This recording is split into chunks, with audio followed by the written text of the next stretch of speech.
les bras croisés, et l'a annoncé comme si elle me disait qu'elle allait travailler tard. Je pars en voyage la semaine prochaine, je décolle vendredi matin et je reviens le vendredi suivant. J'ai levé les yeux, un voyage? Où ça? Dans un club de vacances au bord de la mer, des collègues y vont. Des collègues. Je savais exactement de qui elle parlait, car depuis 6 mois, un nom revenait dans ses conversations plus que tout autre, Damien. Damien a dit ceci, Damien pense cela, Damien a suggéré qu'on essaie ce nouveau restaurant en centre-ville. Damien y va, ai-je demandé. Elle n'a même pas hésité, ouais, c'est lui qui a organisé le truc. En fait, lui, Valérie de la comptabilité et quelques autres. Une semaine. Elle m'annonçait, sans me demander mon avis, qu'elle partait une semaine entière avec le type dont je l'avais vu se rapprocher progressivement, le type dont les textos la faisaient sourire au dîner, le type avec qui elle était restée tard au bureau au moins une douzaine de fois. Tu es en train de me dire que tu pars une semaine à la plage avec Damien, ai-je dit lentement, et tu ne m'en informes que maintenant. Elle a levé les yeux au ciel, un véritable soupir d'exaspération, c'est pas ce que tu crois, on est collègues, les adultes peuvent voyager ensemble sans que ce soit un drame. Quand est-ce que tu as prévu ça? Il y a quelques semaines. Quelques semaines. Elle le savait depuis des semaines et avait décidé de me le dire maintenant, la veille de faire ses valises. Je me suis redressé, et tu n'as pas pensé à m'en parler avant ou à me demander si j'étais à l'aise avec ça? C'est là que son expression a changé, la fausse patience a disparu, remplacée par quelque chose de plus froid, je ne te demande pas la permission, j'y vais, et si mes choix ne te conviennent pas, alors demande le divorce. Les mots ont flotté dans l'air. Elle l'avait dit avec une telle désinvolture, comme si elle me mettait au défi de réagir, comme si elle s'attendait à ce que je recule, à ce que je m'excuse d'avoir osé la questionner. Je l'ai regardée, vraiment regardée, et quelque chose a fait clic, ce n'était plus la femme que j'avais épousée, ou peut-être que si, et que j'avais juste été trop aveugle pour le voir. Le manque de respect, la froideur, l'absence totale de considération pour notre mariage, tout cela s'accumulait depuis des mois. Je n'ai pas crié, je n'ai pas argumenté, j'ai juste hoché la tête lentement, compris. Elle a cligné des yeux, s'attendant clairement à plus de résistance, c'est tout? Pas de scène? Non, tu as été clair. Elle m'a fixé un moment de plus, puis a haussé les épaules et s'est dirigée vers la chambre, bien, je fais mes valises ce soir, mon vol est tôt. Je l'ai regardée partir, je l'ai entendue sortir les valises du placard, fredonnant comme si elle n'avait aucun souci au monde, comme si elle ne venait pas de jeter notre mariage sur la table et de s'en aller. J'ai repris mon téléphone, mais je ne le faisais plus défiler, je réfléchissais, je planifiais. Elle voulait prendre des décisions unilatérales concernant notre mariage? Très bien. Qui pouvait jouer à ce jeu-là? Le lendemain matin, je me suis réveillé pour la trouver déjà habillée, maquillée, tirant sa valise vers la porte d'entrée. Elle portait une nouvelle robe d'été que je n'avais jamais vue, probablement achetée spécialement pour ce voyage. Je t'envoie un texto quand j'atterris, a-t-elle dit sans même me regarder, vérifiant son téléphone, probablement en train d'écrire à Damien. Amuse-toi bien, ai-je dit. Elle a levé les yeux, soupçonneuse de mon ton, mais j'ai gardé un visage neutre. Elle a haussé les épaules, attrapé ses clés et est partie. Je suis resté à la fenêtre et je l'ai regardé charger la valise dans sa voiture, vérifier son apparence dans le rétroviseur, sourire à son reflet, et démarrer sans un seul regard en arrière. Puis j'ai sorti mon téléphone et j'ai commencé à chercher des avocats spécialisés en divorce dans la région. Il était à peine 7 heures du matin, mais je n'allais pas attendre une minute de plus. Elle m'avait donné la solution elle-même, j'allais simplement suivre son conseil. Lundi matin, j'ai appelé le premier avocat sur ma liste, un certain maître Étienne Dubois, qui avait d'excellents avis et qui n'a pas mâché ses mots lors de notre consultation téléphonique. Vous êtes mariés depuis combien de temps? 7 ans. Enfant? Non. Bien commun? La maison? La maison est à mon nom, achetée 2 ans avant le mariage, elle a emménagé après la noce mais n'a jamais contribué au remboursement du crédit. Je l'ai entendu taper au clavier, ça simplifie les choses. Et les véhicules? 2 voitures, chacune à nos noms respectifs, je paie mon crédit, elle paie le sien.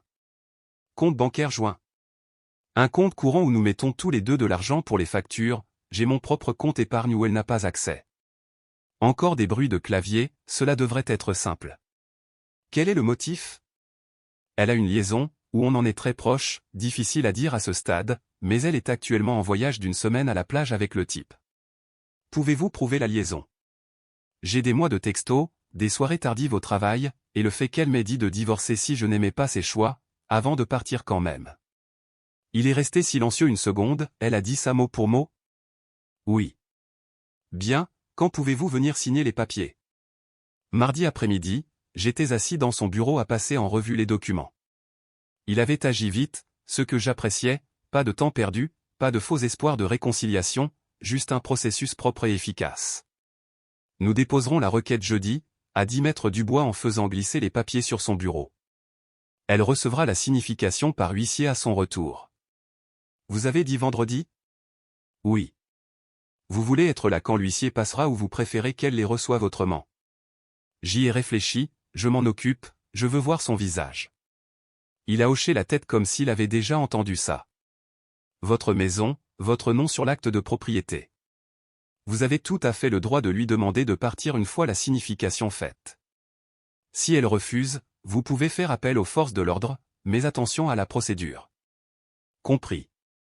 Une dernière chose, a-t-il ajouté en se penchant en arrière dans son fauteuil, elle va être en colère, peut-être irrationnelle. Ne vous engagez pas au-delà du nécessaire, ne la laissez pas vous pousser à dire quelque chose qui pourrait être utilisé contre vous plus tard. Je ne le ferai pas, en rentrant ce soir-là, j'ai commencé la phase suivante. J'ai parcouru la maison méthodiquement, séparant ses affaires des miennes, vêtements, produits de toilette, livres, décorations qu'elle avait achetées. Tout étalé dans des cartons, étiqueté et empilé proprement dans la chambre d'amis. Ça m'a pris 2 soirs pour finir. La maison semblait différente, plus propre d'une certaine manière, comme si retirer sa présence avait éliminé plus que du simple désordre physique. Mercredi soir, mon pote Thomas m'a appelé. On se connaissait depuis la fac et c'était l'un des rares à avoir remarqué que ça n'allait pas fort entre nous ces derniers temps. Comment tu tiens le coup, a-t-il demandé. Ça va. Allez mec, ta femme est en voyage avec un autre type, tu ne peux pas aller bien. Je gère. Il est resté silencieux un moment, qu'est-ce que ça veut dire? Ça veut dire que je gère. Je t'en dirai plus quand il y aura plus à dire. D'accord, mais si tu as besoin de quoi que ce soit, je suis là. Je sais, merci. Je n'étais pas prêt à en parler à qui que ce soit, pas avant que ce ne soit fait. Aucun intérêt d'avoir des conversations là-dessus tant que rien n'était définitif. Jeudi, j'ai travaillé depuis la maison, pris des appels, répondu à des emails, agi comme si tout était normal, mais au fond de mon esprit, je repassais le film de la journée de vendredi. Elle rentrerait en s'attendant à ce que tout soit pareil, en s'attendant à ce que j'ai passé la semaine à la regretter, peut-être même à me sentir coupable d'avoir remis son voyage en question. Elle n'avait aucune idée de ce qui l'attendait. Ce soir-là, j'ai reçu un texto d'elle, le premier de toute la semaine qui n'était pas juste un bref bien arrivé où il fait beau. Hâte d'être à la maison demain. Tu me manques. J'ai fixé ce message pendant une bonne minute. Tu me manques. Après une semaine à m'ignorer, après m'avoir jeté ce voyage au visage, après m'avoir dit de divorcer si je n'étais pas content, maintenant je lui manquais. Je n'ai pas répondu. Vendredi matin, je me suis levé tôt, j'ai fait du café, pris une douche, je me suis habillé. Les papiers du divorce étaient dans une enveloppe Kraft sur la table de la cuisine.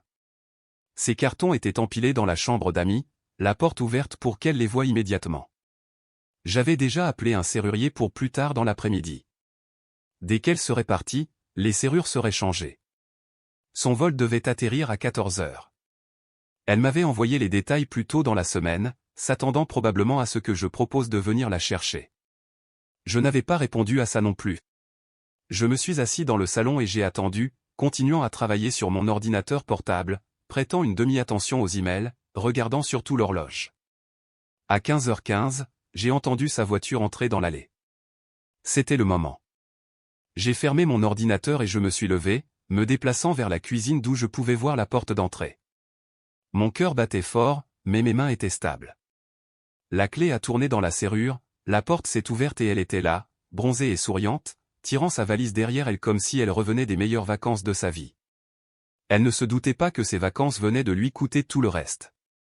Pendant que j'attendais qu'elle franchisse cette porte, mon esprit est retourné au moment où les choses avaient commencé à changer.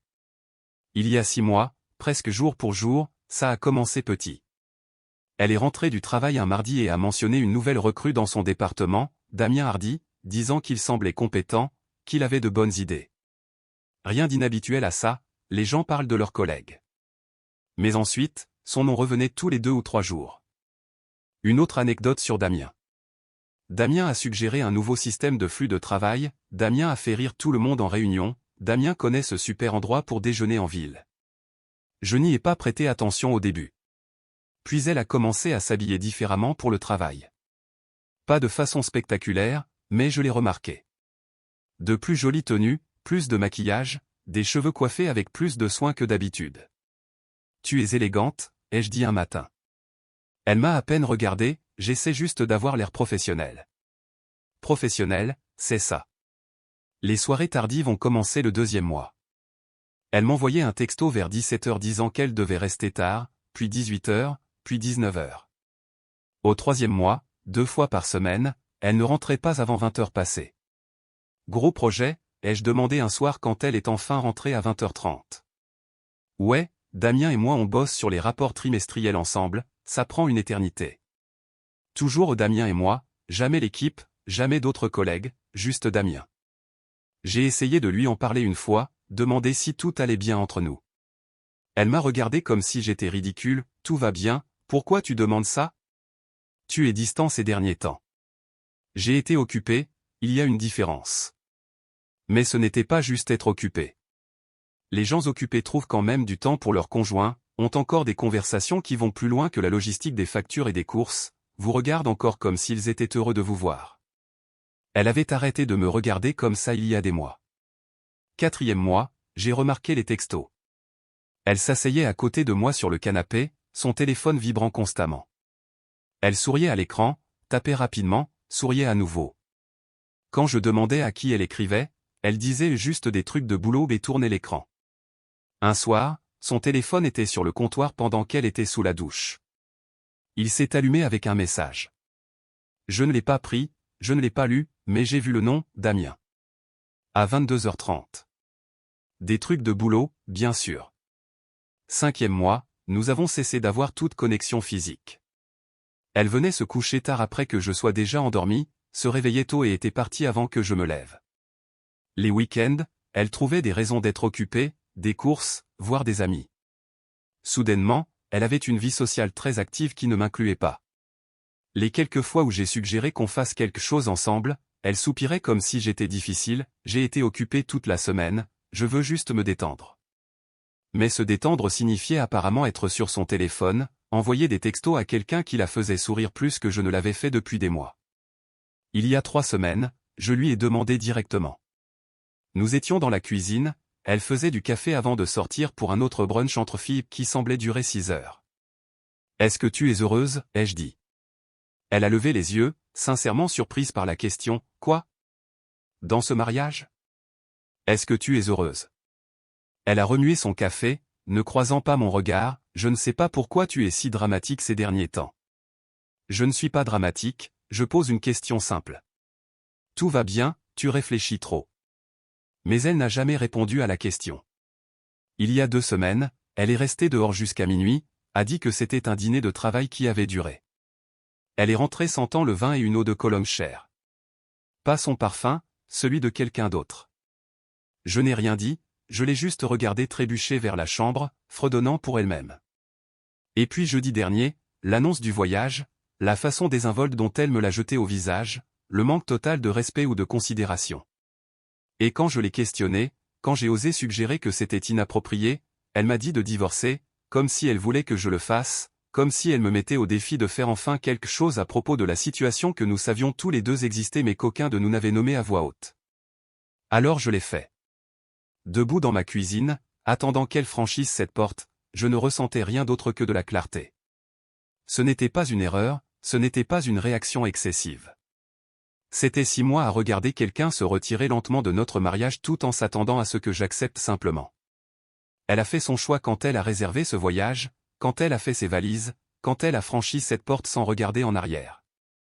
Maintenant, elle allait devoir vivre avec les conséquences. J'ai entendu les roues de sa valise sur l'allée, entendu qu'elle fredonnait quelque chose de joyeux. La porte s'est ouverte. Elle est entrée, le teint hâlé, rayonnante, plus belle qu'elle ne l'avait été depuis des mois. Quoi qu'il se soit passé pendant ce voyage, ça lui avait fait du bien.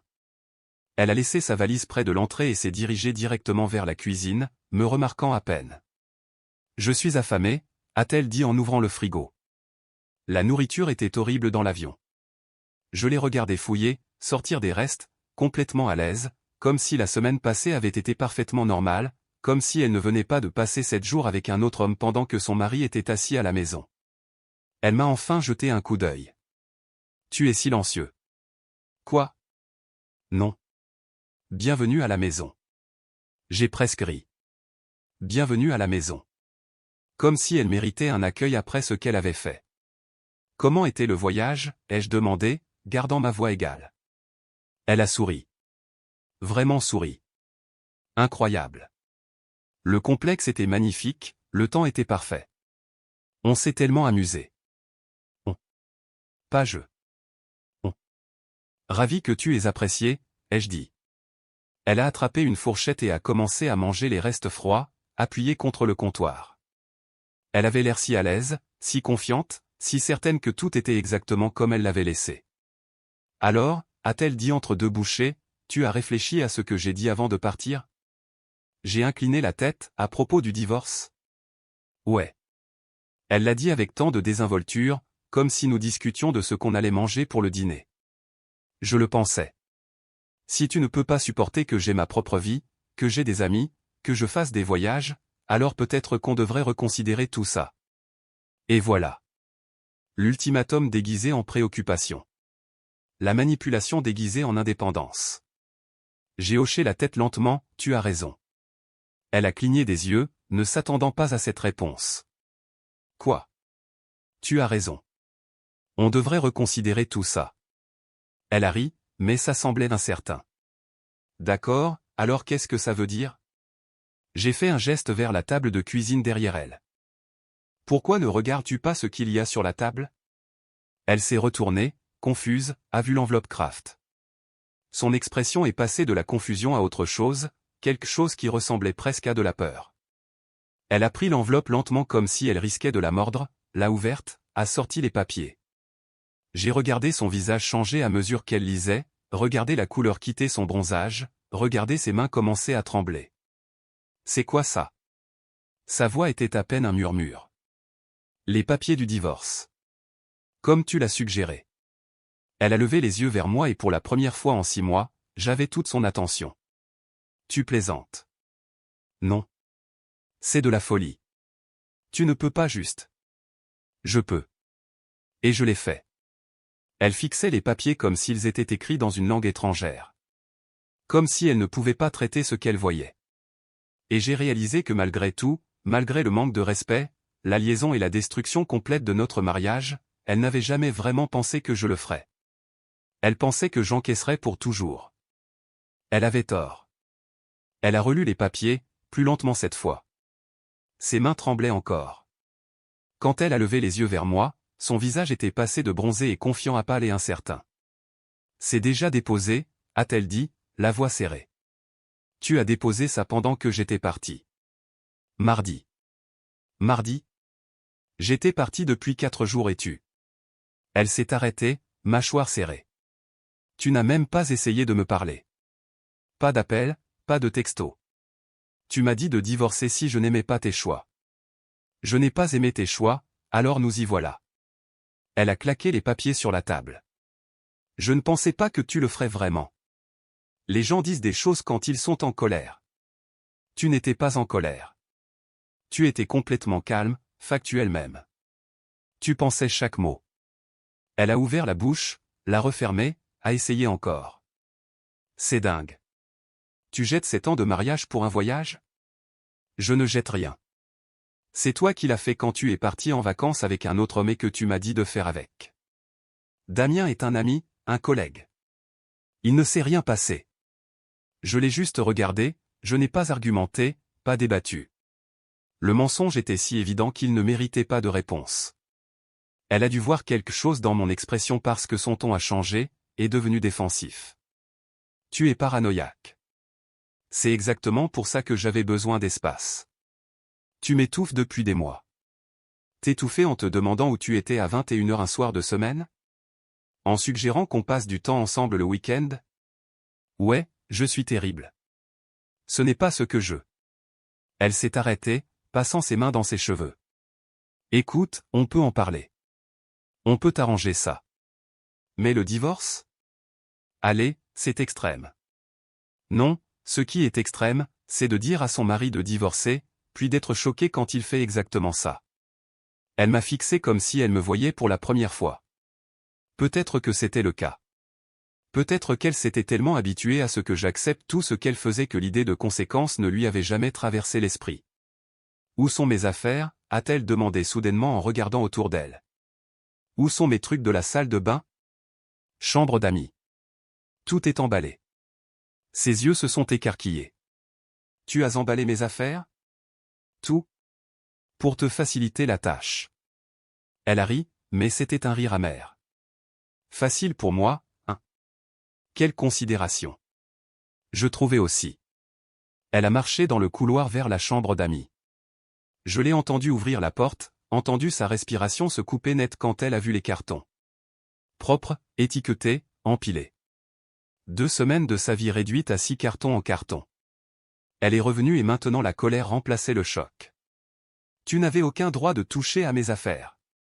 Ce sont tes affaires. Tu les voudras quand tu partiras. Quand je partirai? C'est ma maison aussi. Non, en fait, ce n'est pas le cas. Son visage a rougi. On est mariés. On vit ici ensemble. La maison est à mon nom. Achetée et payée avant notre mariage. Tu n'as jamais contribué au crédit. Jamais payé pour les réparations ou la taxe foncière. Tu as juste vécu ici. Ce n'est pas comme ça que marche le mariage. C'est exactement comme ça que marche la loi. Vérifie avec ton avocat si tu veux.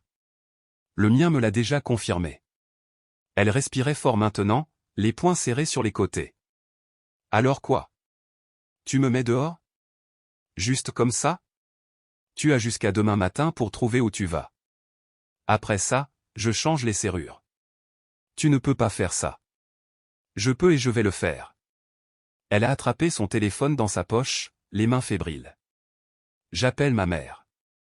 Vas-y, elle s'est détournée, le téléphone à l'oreille. J'ai entendu sa voix, tremblante et aiguë. Maman? Tu peux venir s'il te plaît? J'ai besoin de toi. Pendant qu'elle parlait, je suis retourné au salon et je me suis assis, j'ai repris mon ordinateur portable, recommencé à répondre aux emails comme si de rien n'était. Elle a fini son appel et est revenue, les larmes commençaient à couler maintenant. La colère laissait place à la panique. Ma mère est en route, et tu vas lui expliquer pourquoi tu fais ça. Avec plaisir. Elle va penser que tu as perdu la tête. Peut-être. Elle faisait les 100 pas, essuyant ses yeux. Je n'arrive pas à y croire. Je pars pour un voyage et tu décides que notre mariage entier est fini. Ce n'était pas un seul voyage. C'était 6 mois où tu t'es désinvesti. 6 mois de soirées tardives, de froideur et de textos à quelqu'un d'autre au lieu de me parler.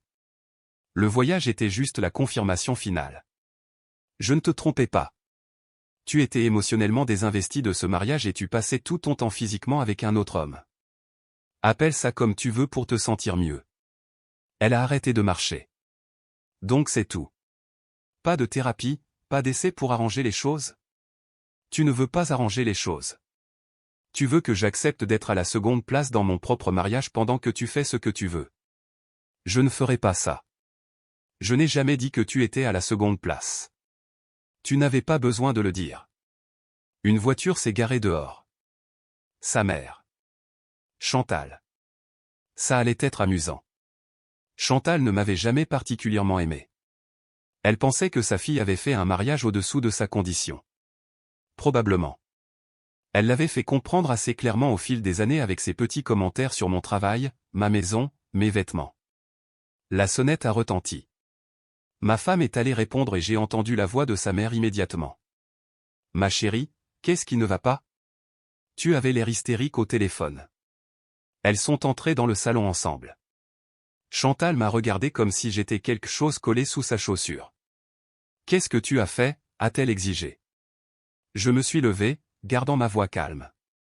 J'ai demandé le divorce pendant qu'elle était en voyage. Quel genre d'homme fait ça? Le genre dont la femme lui a dit de divorcer s'il n'aimait pas qu'elle parte en vacances avec un autre homme. Les yeux de Chantal se sont plissés. Elle est partie en voyage professionnel avec des collègues. Elle est allée dans un club de vacances avec un homme dont elle est devenue inappropriément proche depuis des mois. Et quand j'ai objecté, elle m'a dit de divorcer. Alors, je l'ai fait. Ma femme pleurait plus fort maintenant, s'accrochant au bras de sa mère. Il me met à la porte, maman. Il a emballé toutes mes affaires. Il ne veut même pas m'écouter. Le visage de Chantal est devenu rouge. C'est sa maison. Tu ne peux pas la jeter dehors comme ça. La maison est à mon nom. Elle n'est pas sur l'acte de propriété ni sur le crédit. Légalement, je peux lui demander de partir à tout moment. C'est ridicule. Vous êtes mariés. Plus pour très longtemps. Chantal avait l'air de vouloir me frapper. Au lieu de cela, elle s'est tournée vers sa fille. Prends tes affaires. Tu viens chez moi jusqu'à ce qu'on tire ça au clair. Je ne pars pas, a dit ma femme, la voix tremblante. C'est ma maison. Ce n'est pas le cas, ai-je dit doucement. Et si tu n'es pas parti demain matin, je ferai appel à la police pour t'expulser. Elle m'a regardé comme si je l'avais giflé. Tu n'oserais pas, et c'est pour voir. Chantal a attrapé le bras de sa fille. Viens, on s'en va. Laisse-le seul avec ses papiers et sa fierté. On verra bien où ça le mène. Elles sont allées dans la chambre d'amis. Je les ai entendues bouger les cartons, parler à voix basse et colérique. 20 minutes plus tard, elle chargeait sa voiture avec la première fournée de cartons. Ma femme est revenue une dernière fois. Ses yeux étaient rouges, le mascara coulait sur ses joues. J'espère que tu sais que tu fais la plus grosse erreur de ta vie, a-t-elle dit. Je ne pense pas, tu vas le regretter. Probablement pas, elle m'a juste fixé, puis s'est tournée et est sortie en claquant la porte derrière elle. J'ai regardé par la fenêtre alors qu'elle finissait de charger sa voiture, regardé sa mère passer un bras autour de ses épaules, regardé leur départ. Puis j'ai pris mon téléphone et j'ai appelé le serrurier. Vous pouvez passer dans combien de temps? Je peux être là dans 1 heure. Parfait. J'ai raccroché et je me suis rassis. La maison était calme, paisible même. Pour la première fois en 6 mois, j'avais l'impression de pouvoir respirer. Le serrurier a fini vers 19 heures. Nouvelle serrure, nouvelle clé. Je les ai testés 2 fois pour m'assurer que tout fonctionnait correctement. Tout est bon, a-t-il dit en rangeant ses outils. Les anciennes clés ne marcheront plus. Merci. Après son départ, j'ai commandé à dîner et je me suis assis avec une bière. La maison semblait différente, plus légère d'une certaine façon, comme si un poids que je portais depuis des mois avait enfin été levé. Mon téléphone a commencé à vibrer vers 20 heures. Elle. J'ai laissé aller sur la messagerie. Ça a vibré encore 2 minutes plus tard. Encore. Encore. Au 5e appel, j'ai répondu. Quoi? Il faut qu'on parle. Sa voix était plus calme maintenant. Contrôlée. Elle avait probablement passé les dernières heures à établir une stratégie avec sa mère. Non, il ne faut pas, s'il te plaît, écoute-moi juste. Je pense qu'il y a un énorme malentendu. Il n'y en a pas, je peux venir? Juste pour parler face à face. Non. Pourquoi tu es si têtu avec ça? J'ai presque ri. Têtu? C'est ça son angle d'attaque? J'ai fait une erreur. D'accord. Je n'aurais pas dû dire ce que j'ai dit avant de partir. J'étais en colère et j'ai parlé sans réfléchir. Tu n'étais pas en colère. Tu étais froide et calculatrice. Tu pensais chaque mot. C'est pas vrai. Je t'aime. Je ne veux pas que ce mariage finisse. Drôle comme tu m'aimes soudainement maintenant qu'il y a des conséquences. Elle est restée silencieuse un moment. Qu'est-ce que tu veux de moi? Des excuses? Très bien. Je suis désolé. Je suis désolé d'être parti en voyage. Je suis désolé d'avoir dit ces choses. Est-ce qu'on peut s'il te plaît en parler comme des adultes? On parle. Je te dis que le divorce a lieu. Tu es contrarié à ce sujet. Il n'y a rien d'autre à discuter. Tu vas vraiment jeter 7 ans pour une dispute? Ce n'était pas une dispute. C'était 6 mois où tu as donné la priorité à un autre homme sur ton mari. La dispute était juste le point de rupture. Il ne s'est rien passé avec Damien. Je m'en fous maintenant. Cela a semblé la frapper. Sa voix est devenue plus petite. Tu t'en fous? Non. Ce qui s'est passé ou ne s'est pas passé n'a pas d'importance. Tu as quitté ce mariage il y a des mois. Tu l'as rendu clair chaque jour. Je ne fais qu'officialiser ce que tu avais déjà décidé. C'est pas juste. La vie n'est pas juste. Tu t'en remettras. J'ai raccroché. Elle a rappelé immédiatement. J'ai refusé l'appel. Elle a rappelé. J'ai éteint mon téléphone. Le lendemain matin, je me suis réveillé avec 17 appels manqués et 12 textos. Je les ai fait défiler en faisant mon café. La plupart étaient des variations de la même chose, s'il te plaît parle-moi, on peut arranger ça, tu me manques, ne fais pas ça. L'un d'eux ressortait cependant. Envoyé à 2 heures du matin, tu vas regretter de me repousser. J'ai des droits aussi. Et voilà. La colère sous la supplication. L'arrogance qui lui faisait penser qu'elle pouvait faire ce qu'elle voulait et que j'accepterais simplement. J'ai effacé tous les messages et bloqué son numéro. Lundi matin, j'étais de retour au travail. Thomas est passé à mon bureau vers 10 heures. Tu as bonne mine, a-t-il dit. Mieux que depuis des mois. Je me sens bien. Il a tiré une chaise, baissant la voix. Ok, qu'est-ce qui s'est passé? Et ne me dis pas rien. J'ai jeté un coup d'œil autour pour m'assurer que personne n'écoutait. J'ai demandé le divorce. Ses yeux se sont écarquillés. Quand? La semaine dernière. Elle a reçu les papiers vendredi quand elle est rentrée de son voyage. Putain. Il s'est arrêté. Elle a pris ça comment? Aussi bien que tu peux l'imaginer. Beaucoup de pleurs, beaucoup de colère, puis beaucoup de textos pour me dire que je fais une erreur. Et tu en fais une? Pas le moins du monde. Il a hoché la tête lentement. Tant mieux pour toi, mec. Sérieusement, je t'ai vu supporter son attitude pendant trop longtemps. Ouais, eh bien, plus maintenant. Cet après-midi-là, Maître Dubois m'a appelé. L'avocate de votre femme m'a contacté. Elle a pris un avocat apparemment. Maître Isabelle Moreau, elle est correcte. Elle veut discuter des termes du règlement. Il n'y a rien à régler. La maison est à moi. Les voitures sont séparées. On partage le compte joint et c'est tout. C'est ce que je lui ai dit. Elle a insisté pour la maison. Dit que votre femme mérite une compensation pour 7 ans de mariage. Une compensation pour quoi?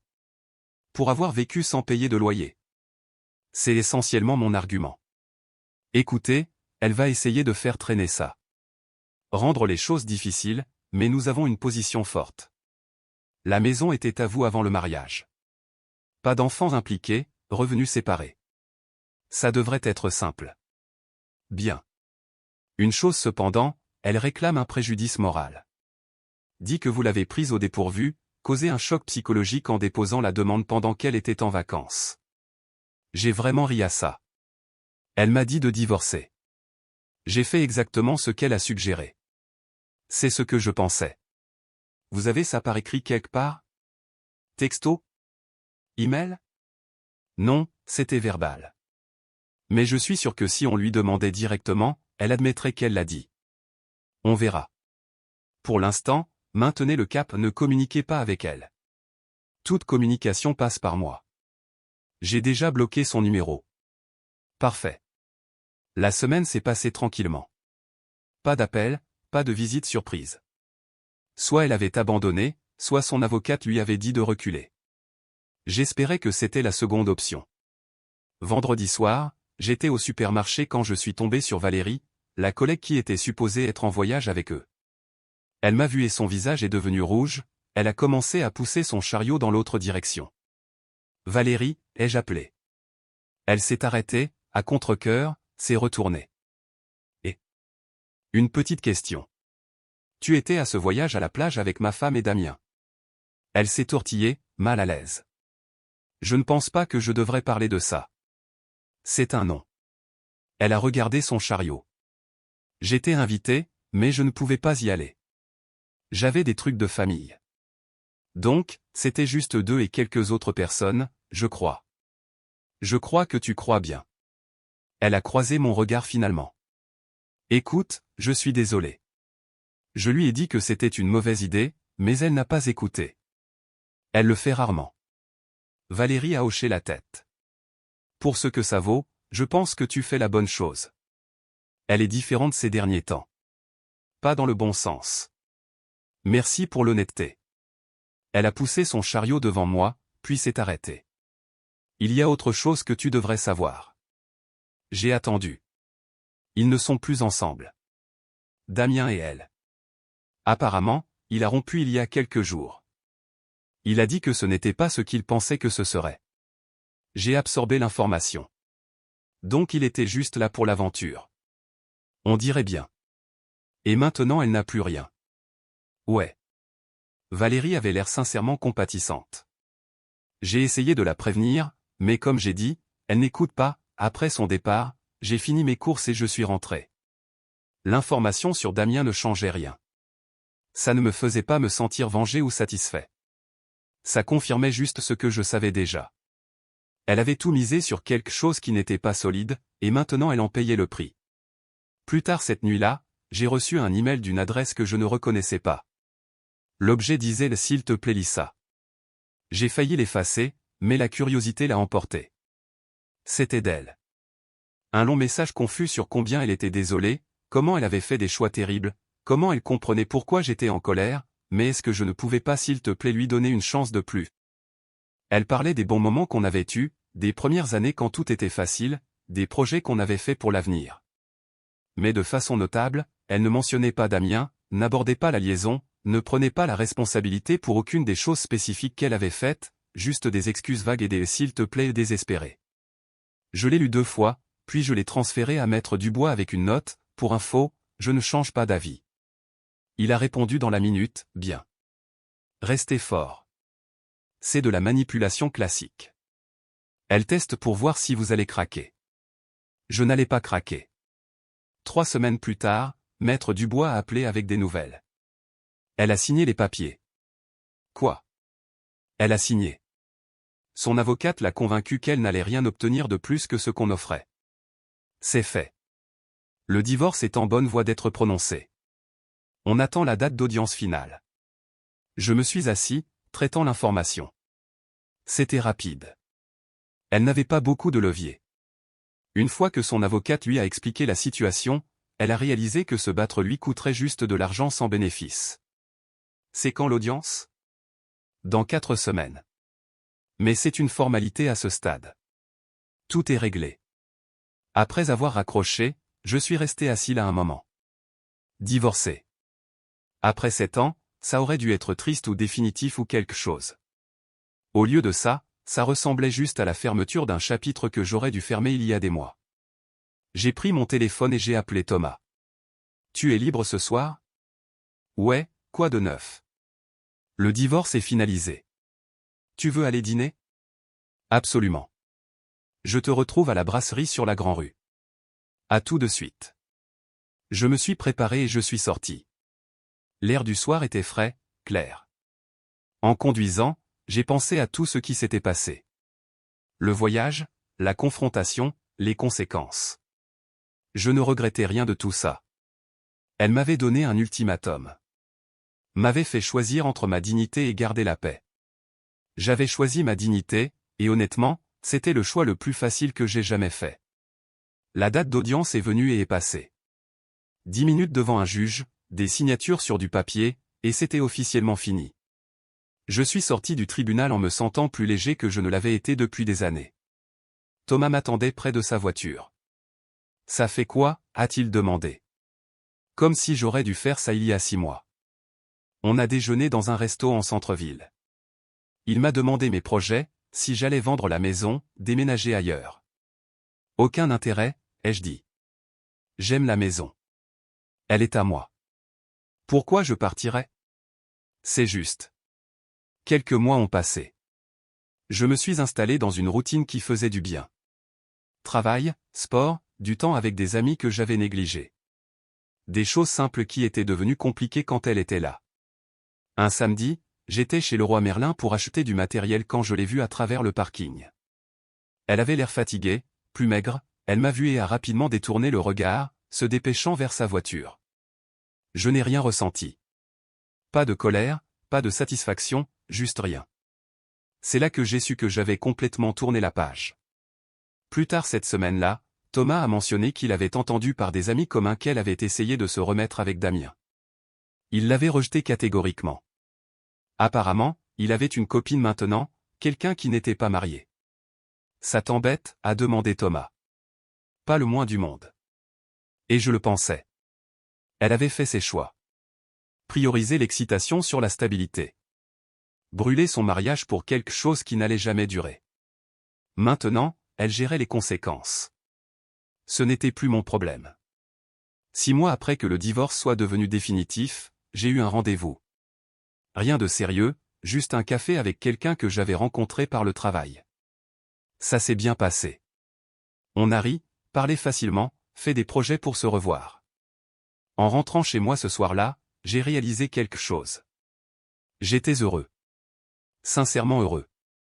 Pas en train de faire semblant, pas en train de me contenter de peu, pas en train de trouver des excuses, juste heureux. Elle m'avait dit de divorcer si je n'aimais pas ses choix. Le meilleur conseil qu'elle ne m'ait jamais donné. Notre histoire touche à sa fin. Si vous êtes arrivé jusque-là, que diriez-vous de vous abonner à notre chaîne? Cela nous aide énormément. Je vous attends dans la prochaine histoire. À bientôt.